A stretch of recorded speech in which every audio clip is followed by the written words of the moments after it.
Preparación de los tejidos para el estudio en microscopio.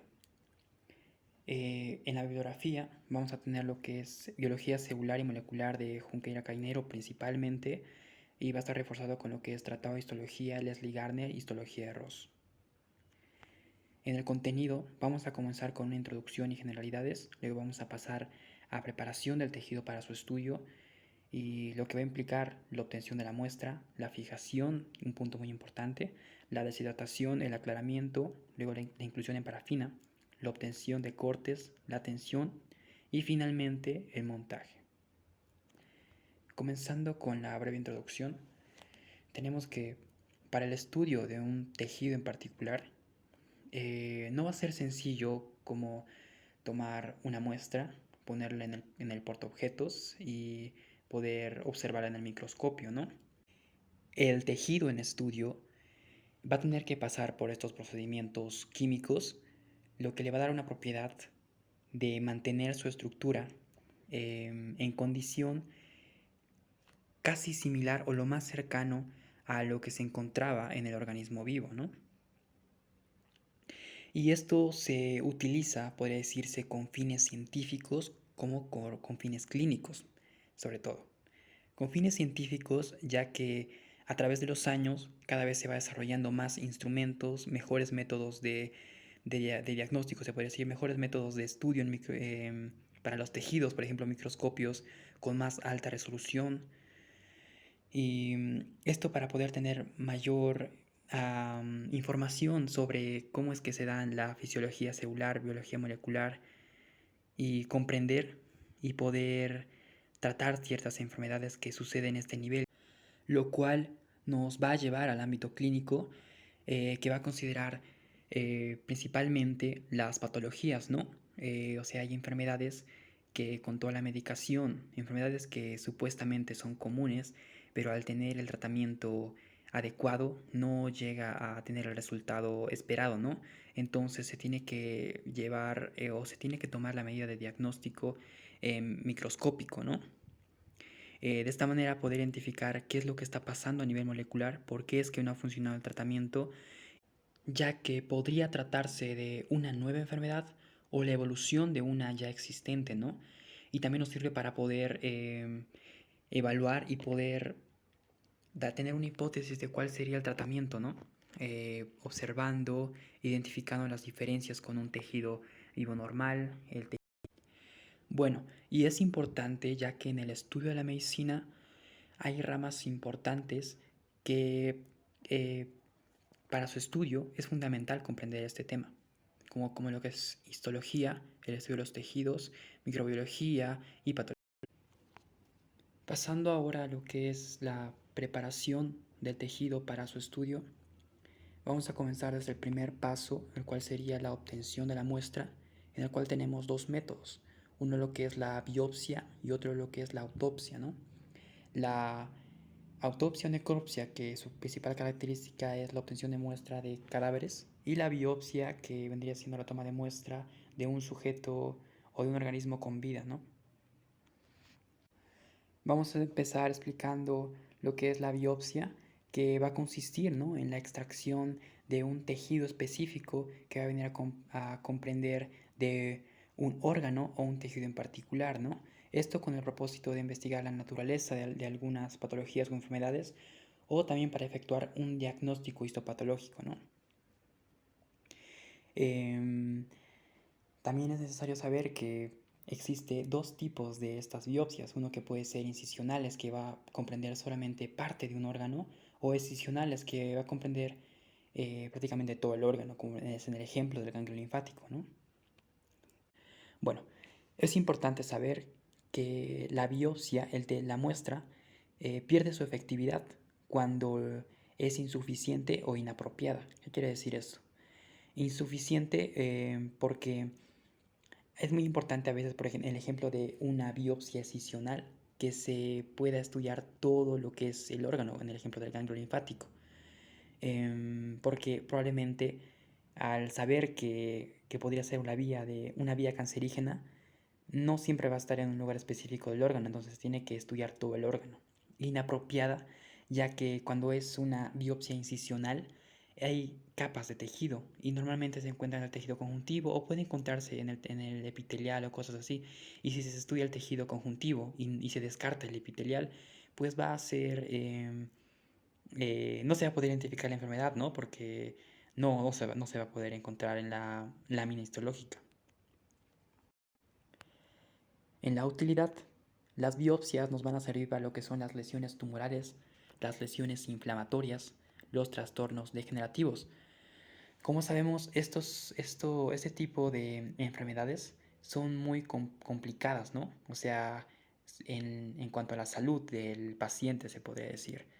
Y no tienen una vía determinada cómo tratarse, ¿no? No se puede decir tiene un tratamiento específico, sino normalmente los tratamientos de las enfermedades de las cuales solicita una biopsia son normalmente todavía no bien desarrollados.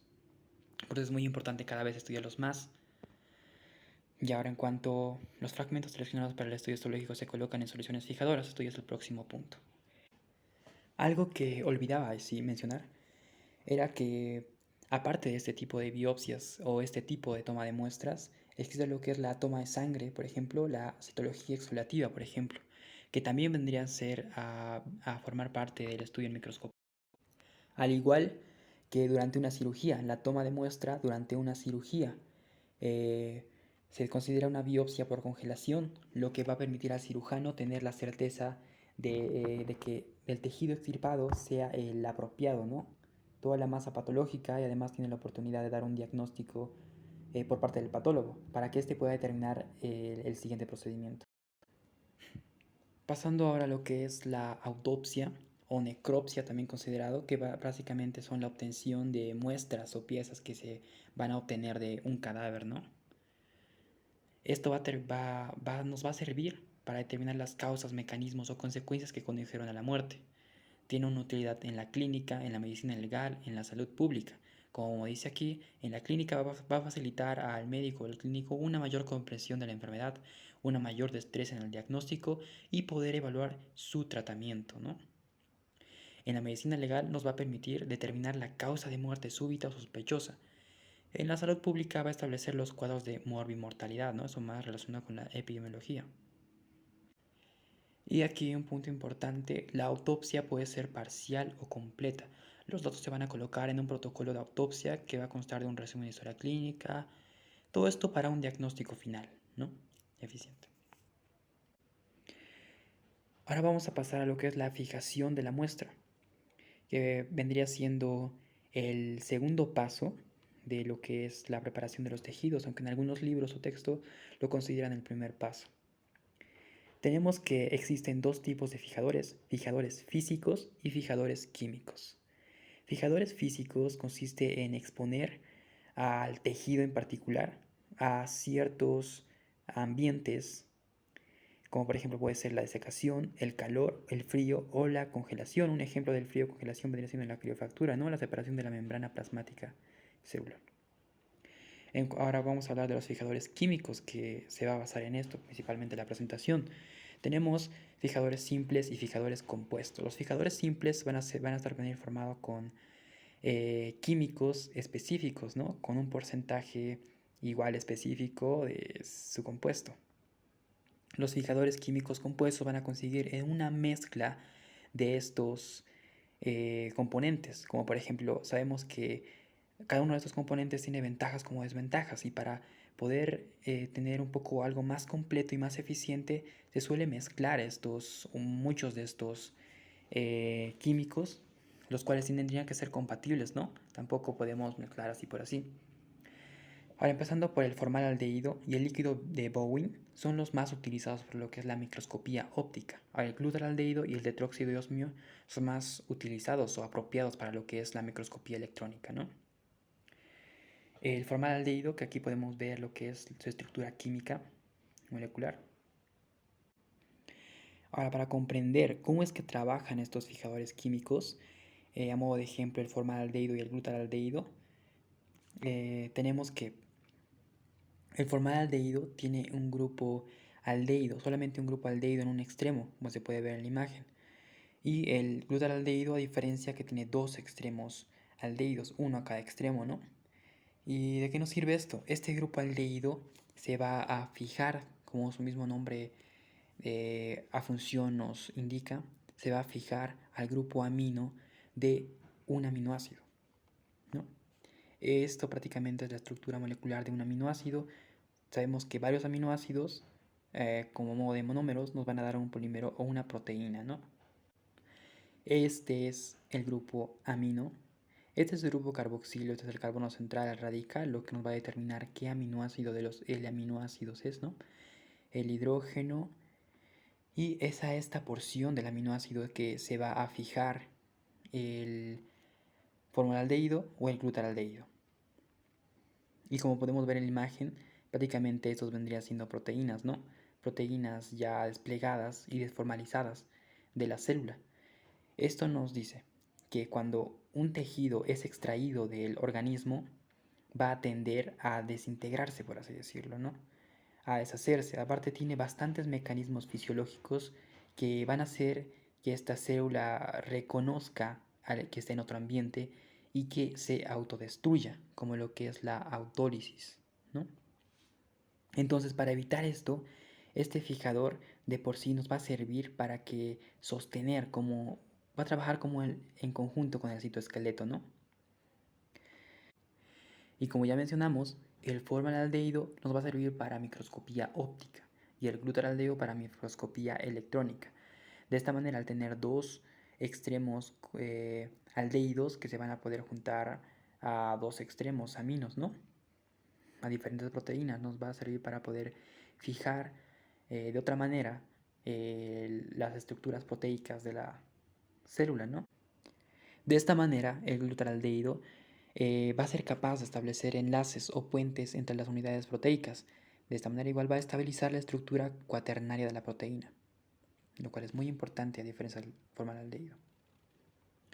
Como ya sabemos, el tetróxido de osmio igual trabaja como el glutaraldehído en tejidos que van a servirnos para el estudio de microscopía electrónica. Ok, ahora vamos a pasar a lo que vendría siendo el concepto, el objetivo y el fin que va a tener la fijación. Entendemos por fijación a toda manipulación sobre una estructura o un tejido específico, ¿no? Este procedimiento va a tener por objetivo mantener toda la arquitectura, tanto estructural como química, lo más inalterada posible, de tal forma que sus componentes celulares se mantengan las mismas características que cuando dicho ser o tejido estaban vivos, ¿no? Se refiere a dicho ser cuando se refiere, por ejemplo, a microorganismos, a procariotas, a células unicelulares o a bacterias, etc. Y a tejidos que estaban vivos, por así decirlo. Eso explicaba en un principio que cuando un tejido está en un organismo lo reconoce, ¿no? Está reconociendo que está en un organismo, pero cuando está fuera de él, está en una matriz extracelular o no está en un cultivo apropiado, pues da a tener una programación para una muerte celular. Y bueno, como aquí nos recalca, la fijación termina con cualquier reacción bioquímica en curso, ¿no? Por ejemplo, lo que estaba explicando la autólisis. Puede también aumentar la fuerza o la estabilidad mecánica de los tejidos finos tratados. Ya. Y bueno, aquí tenemos los procesos que va a venir a evitar la fijación. Primeramente tenemos la muerte a nivel metabólico. Esto se refiere a que tenemos entendido que el tejido vivo está suministrado por ciertas sustancias como el oxígeno, las sustancias energéticas como que es la glucosa. Todo esto es muy importante para su vida diaria, ¿no? De cada una de las células. Entonces, al estar privado de este suministro de oxígeno principalmente, la célula va a tender célula por célula, o perdón, el tejido célula por célula va a tender a necrosar, lo que vendría siendo muerte celular, ¿no? La autólisis. Aquí mismo nos dice que es una autodigestion enzimática. Prácticamente se refiere a la destrucción de la célula por sus propias enzimas. Tenemos entendido que los lisosomas, que vendría siendo como que depósitos de desechos celulares, tienen enzimas hidrolíticas, los cuales destruyen todos esos, lo vuelven en sustancias o, perdón, proteínas que ya no sirven o cualquier componente los van a destruir en monómeros, por ejemplo, las proteínas en aminoácidos, ¿no? Prácticamente todo lo que ven los aminoácidos estructurales lo va a venir a destruir. Entonces aquí tenemos los procesos de la cual la fijación nos va a permitir prevenir, ¿no? Empezando por la muerte a nivel metabólico. Esto se refiere a que tenemos entendido que los tejidos en el organismo vivo se mantienen gracias al suministro de ciertas sustancias como lo que son el oxígeno, las sustancias energéticas como la glucosa, lo que va a permitir el óptimo funcionamiento de las células del tejido, ¿no? Correspondiente. Y luego cuando se encuentran privadas de estos, por así decirlo, suministros, como principalmente el oxígeno, van a empezar a necrosar, que vendría siendo la muerte del tejido o se va a convertir en tejido fibroso, ¿no? En el caso de algunos tejidos. En el caso de la autólisis, que aquí mismo nos dice que es una autodigestión enzimática celular, se refiere a la destrucción de la célula por sus propias enzimas. Tenemos entendido que los lisosomas son organelas que van a contener enzimas hidrolíticas, las cuales sirven para destruir las proteínas que no van a servir a la célula ya. Los van a convertir en aminoácidos para que posteriormente o pasen a ser parte de alguna sustancia extracelular o vuelvan a ser parte para la estructuración de una nueva proteína. Bueno, prácticamente eso. Cuando se salen de la organela, se destruye la membrana plasmática de los lisosomas, salen al citosol y destruyen todo lo que vendría siendo las proteínas citosólicas, que prácticamente estas sirven, ¿no? A diferencia cuando entran en la lisosoma, ya están programadas porque ya no tienen una funcionalidad. Entonces, de esta manera se destruye la célula. En cuanto a lo que es la putrefacción, este efecto que va a estar ejercido por toxinas y enzimas bacterianas se da al estar a un ambiente externo a lo que vendría siendo su matriz extracelular o dentro del organismo, ¿no? Ahí sabemos que al tener el sistema inmunitario lo va a proteger de todo lo que vendría siendo esto, todo lo que es la barrera de defensa, como lo que es la piel, impide que los tejidos estén expuestos a este tipo de toxinas, por así decirlo.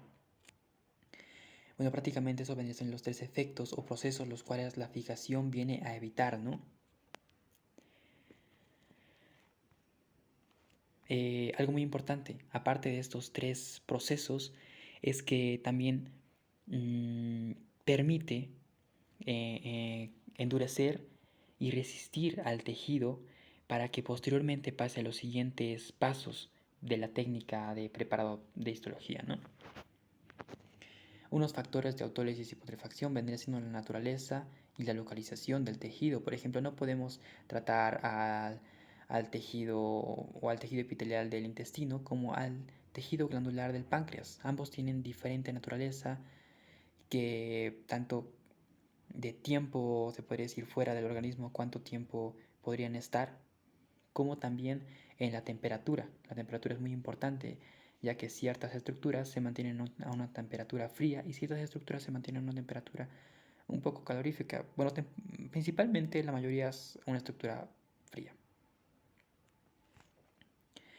Ahora, en cuanto tenemos lo que es el tercer paso, que vendría siendo la inclusión, que vendría teniendo el fin de endurecer el tejido para poder cortarlo.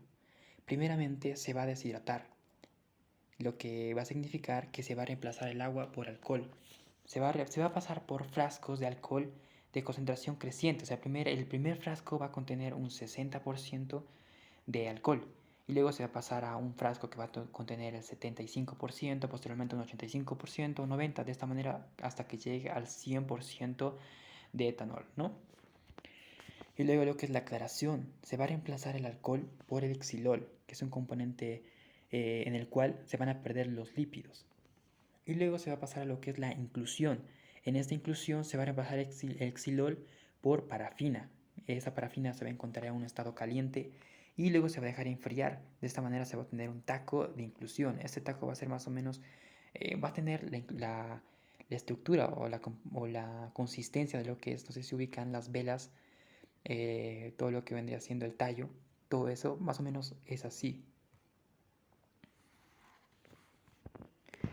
Aquí tenemos un gráfico de cómo es que se da primeramente la fijación, luego la inmersión en etanol, la deshidratación podríamos decir, luego el paso a xilol y posteriormente a parafina, cómo es que pasa primeramente de caliente, luego el enfriamiento y para que haya un bloque de parafina o un taco se podría decir, como en algunos libros está determinado.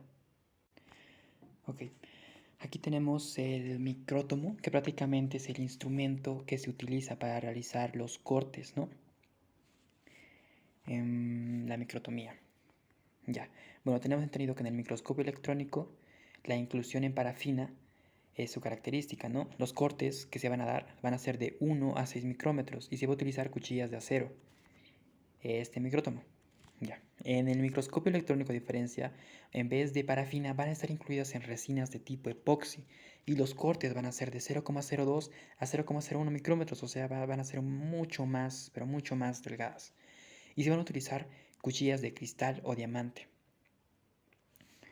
Bueno, aquí tenemos otras imágenes en las que podemos ver un poco diferentes tipos de micrótomos, ¿no? Ya a ver.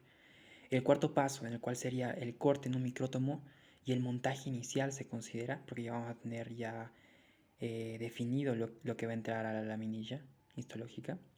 Y luego vamos a tener lo que es la desparafinación e hidratación. Prácticamente a partir de aquí va a ser como un método reversible de lo que habíamos hecho en un principio, de lo que se había hecho en un principio. Básicamente va a consistir en quitar la parafina mediante el xilol, ¿no? Y luego de que ya se encuentre inmerso el xilol, se va a hidratar con soluciones de alcohol descendientes, o sea que primero se va, eh, se va a poner en alcohol al 100%, luego 75%, a 50%, hasta finalmente terminar con el alcohol y finalmente se va a pasar en agua destilada. ¿Se dan cuenta? Es exactamente lo contrario que se hizo en un principio para poder ponerlo en parafina, ¿no? En el otro primero se quitaba lo que es el agua, luego se ponía el alcohol, luego un xilol y posteriormente parafina. Ahora se quita la parafina, luego se quita el xilol, luego el alcohol y luego y se pone agua destilada, ¿no? Y luego se colorea con hematoxilina y eosina, que son los colorantes más utilizados en microscopía óptica. Luego se da de nuevo la deshidratación, que va a ser por pasajes de solución en alcoholes crecientes y luego en xilol. Bueno, prácticamente en este paso, en el paso 7, es lo mismo que se hizo en un principio. Y luego el último paso que vendría siendo el montaje final, primero se va a añadir una gota de balsamo y luego se va a depositar en una delgada lámina de vidrio. Y superior a esto se va a poner un cubreobjetos. Al poner el cubreobjetos es muy importante evitar que queden burbujas de aire, porque de otra manera no se podría definir, porque sabemos que el microscopio óptico trabaja con luz y al haber una burbuja en medio de los dos vidrios, pues no se va a poder definir ni con la tinción. Ok, ahora vamos a pasar un poco más explícitamente a lo que es la tinción. Tenemos que existen dos tipos de colorantes básicos y colorantes ácidos. Los colorantes básicos van a tener la característica que su grupo cromóforo va a ser catiónico. Eh, Cabe resaltar que un colorante va a ser un compuesto de tipo aromático que va a tener una estructura en forma de anillo de benceno, el cual va a tener dos radicales, un radical cromóforo, el cual le va a posibilitar o le va a dar la característica de tinción, y un grupo auxócrono que le va a dar la característica o le va a permitir unirse a una estructura a otra macromolécula, la cual le va a dar el color, ¿no? Entonces este grupo cromóforo catiónico por afinidad se va a combinar con grupos ácidos aniónicos, ¿no? De carga negativa, o sea, positivo con negativo, ¿no? O también se puede considerar moléculas ácidas basófilas, ¿no? Que tienen afinidad hacia los colorantes básicos. ¿Cómo van a venir a ser estos? Como ejemplos tenemos a los ácidos nucleicos, como el ADN, el ARN, ARN mensajero de transcripción, etc. En los colorantes ácidos, por otro lado, van a ser los que tienen un grupo cromóforo aniónico, ¿no? Que tienen carga negativa y por lo tanto se van a combinar con componentes básicos catiónicos, con carga positiva, ¿no? Y van a unir, por lo tanto, a moléculas básicas acidófilas, o sea que van a tener afinidad hacia colorantes ácidos, ¿sí? Un ejemplo de esto vendría siendo las proteínas estructurales, proteínas como enzimas, respectivamente. Ok, ahora vamos a pasar aquí se encuentran los componentes de un colorante, como dice, moléculas que poseen un esqueleto incoloro, o sea que al no estar unidos a su estructura, que con su carga correspondiente no van a tener color, no van a poseer color, y al unirse ahí recién adoptan el color correspondiente. Como dije, grupo cromóforo, el que va a aportar el color, y el grupo auxócromo, el que va a posibilitar la unión a los elementos. Y el conjunto de ambos se va a denominar cromógeno. Bueno, aquí podemos entender que prácticamente la molécula colorante va a donar su radical, ¿no? Como lo menciona aquí. La coloración de los colorantes ácidos va a ser de un tono rojo a rosado, y de los básicos va a ser una coloración un poco más azul a violeta. Y bueno, aquí podemos ver los colorantes propiamente dichos. Entre los ácidos vamos a tener la eosina, el ácido pícrico, los ácidos azoicos y cromotropos, el ácido diazoico, el ácido de tripano y el rojo de tripano. Entre estos, el más utilizado en microscopía óptica sobre todo vendría siendo la eosina. Esos van a servir para teñir las estructuras que van a conformar el citoplasma, ¿no? Ahora, entre los colorantes básicos que van a teñir el núcleo y algunas organelas, que por ejemplo el retículo endoplasmático rugoso, que va a tener poliribosomas en sus membranas, vamos a tener lo que es la hematoxilina férrica, los colorantes de anilina, el azul A, el azul de toluidina, el azul de metileno, el azul brillante de cresilo, el rojo neutro y el verde jano. El verde jano que va a servir para la mitocondria, ¿no? Y bueno, aquí podemos ver algunos ejemplos de lo que son los diferentes tipos de tinciones. En esta imagen izquierda podemos ver la utilización de hematoxilina y eosina. Y a este lado, más a la izquierda, podemos ver los distintos tipos de tejido conjuntivo teñidos también con hematoxilina y eosina. Por otro lado, a la derecha, superiormente, podemos encontrar el glomérulo renal, parte de la nefrona, del riñón, que va a estar teñido con azul de toluidina. Y aquí abajo la técnica de Cajal para poder teñir y poder visualizar lo que vendría siendo el tejido nervioso. Y bueno, hasta aquí el video. Espero que haya sido de utilidad. Y estaré subiendo a continuación en los próximos días. Y si se tiene alguna duda, alguna sugerencia, se puede dejar en los comentarios, ya sea sobre el tema o sobre alguna sugerencia respecto a cómo desarrollar el tema o cualquier otra duda que tengan. Sería de mucha ayuda, en serio. Y bueno, gracias por su atención y hasta luego.